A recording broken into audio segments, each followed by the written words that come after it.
Hello বন্ধুরা, তোমরা সবাই কেমন আছো? আশা করি তোমরা খুবই ভালো আছো। প্রথমবার শুরু করলাম একটি ব্লগ ভিডিও দিয়ে। ভিডিওটা কেমন হয়েছে অবশ্যই কমেন্ট করে কিন্তু জানিও। একটু বিছানাটা ঠিক করে নিলাম। বিছানা ঠিক করে নিয়ে যাব স্নান করতে।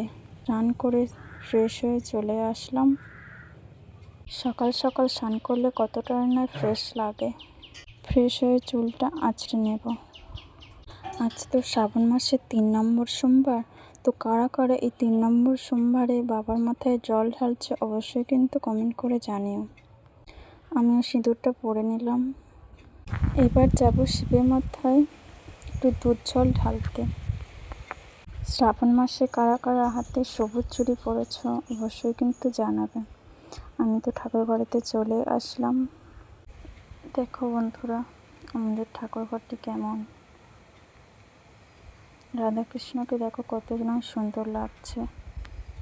দিদি তো ভোগ দিয়েই নিয়েছিল, তাই কতটা সাজানো গোছানো আছে। এরপর আমি শিবের মাথায় জল দুধ ঢেলে নিলাম, ঘি মাখিয়ে দিলাম। ভিডিওটা ভালো লাগলে একটি লাইক কমেন্ট শেয়ার করতে ভুলবেন।